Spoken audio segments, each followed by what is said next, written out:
কক্সবাজারের উখিয়া টেকনাফে আশ্রয় নেয়া রোহিঙ্গাদের সাথে ত্রাণ পাওয়ার আশায় বায়োমেট্রিক নিবন্ধন করেছিলেন দরিদ্র অনেক স্থানীয়রাও।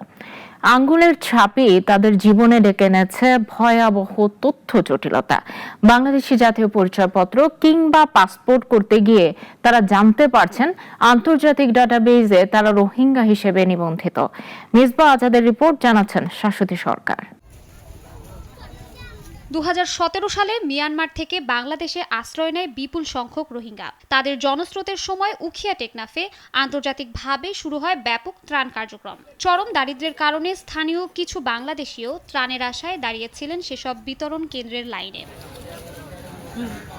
সে সময় ছবি তোলা, তথ্য দেয়া কিংবা আঙ্গুলের ছাপ দেওয়ার প্রকৃত উদ্দেশ্য সম্পর্কে তাদের অনেকেরই ছিল না পরিষ্কার ধারণা। ত্রাণের জন্য রেজিস্ট্রেশন করেন রোহিঙ্গা হিসাবে, নাম লেখান শরণার্থীদের তালিকায়, দেন আঙ্গুলের ছাপও।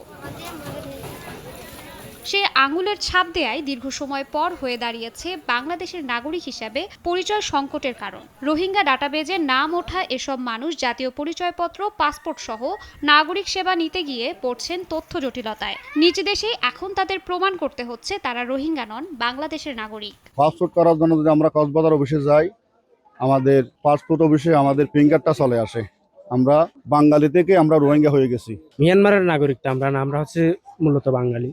আমাদের অভাব অনটনের কারণে কিছু মানুষ রোহিঙ্গা ডাটাবেজে ইনভলভ হয়েছে। তারা যে সুযোগ সুবিধাটা পাচ্ছে, কিন্তু সেই সুযোগ সুবিধাটা আমরা পাচ্ছি না। এই জন্য হচ্ছে অনেকে আমাদের মধ্যে থেকে অনেকে এই ডাটাবেজে অন্তর্ভুক্ত হয়েছে।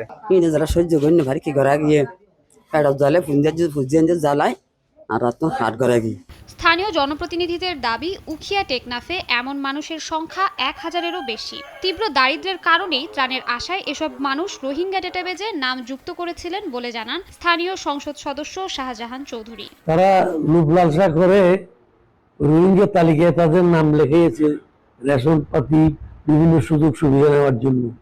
কিন্তু এটার একটা সমস্যা, আরেকটা বিপরীত, একটা লাভ করতে গেলে আরেকটা গুণাগারী হয়, এরকম হয়ে গেছে। এটাকে শুদ্ধ করতে অনেক কষ্ট হবে।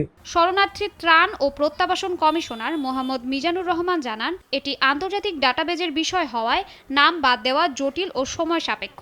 তবে ইতোমধ্যেই অনেক আবেদন জেলা প্রশাসক ও ইউনোর কাছে পাঠানো হয়েছে। আমরা ডিসি অফিসে পাঠাই, ডিসি অফিস এটাও যে ইউনোর কাছে পাঠায়। ইউনোরা সরেজমিনে চেয়ারম্যান মেম্বার দিয়ে তদন্ত করে যদি প্রমাণ পায় যে সে বাংলাদেশী, তাহলে সেই রিপোর্টটা আমাদের কাছে আসলে আমরা ইউএনএইচসিআর এর কাছে পাঠাই ডাটাবেস থেকে বাদ দেওয়ার জন্য। বিষয়টি গুরুত্ব দিয়ে পর্যবেক্ষণ করা হচ্ছে এবং দ্রুত সমাধানের পথ খোঁজা হচ্ছে বলে জানায় জেলা প্রশাসন।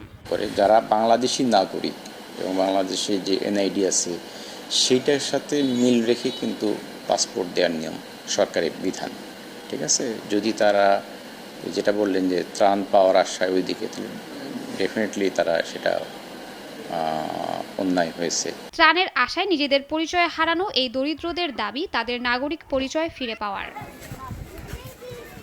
শাশ্বতী সরকার, নাগরিক।